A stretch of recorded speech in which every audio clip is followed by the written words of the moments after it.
Okay, so the crawl, I'm going to try to keep this one really simple. Much like rocking, head up on the horizon, flat back, breathing in your nose and out your nose only. Really try to force yourself to breathe in through your nose and out your nose.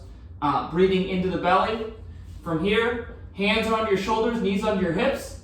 We want to try to keep our knees relatively close to the ground so our hips are at least level with our shoulders, but preferably a little bit lower. And from here, you're moving opposite arm, opposite leg at the same time. So it's not arm and then leg going, but opposite arm, opposite leg, opposite arm, opposite leg. And notice my back stays nice and flat when I'm doing this. I still want movement, but try to notice your ribs as you crawl, getting closer to your hips on this side, and then further away on the other side, close to the hips on the other side. So it's more frontal plane movement, like this, and less dumping to the side when you're moving like this.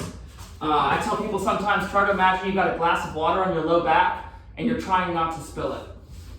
So if you guys can see that, again, I'm moving in the frontal plane and sagittal, obviously. So right here, my ribs and hips are closer on my left side, and now my ribs and hips are closer on the right side.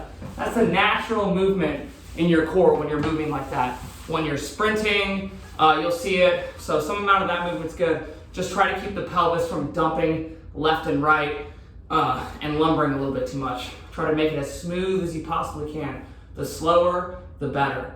So go ahead and do that for your prescribed amount of distance. If you have limited space in the gym, you can go backwards and forward the way I was just doing there.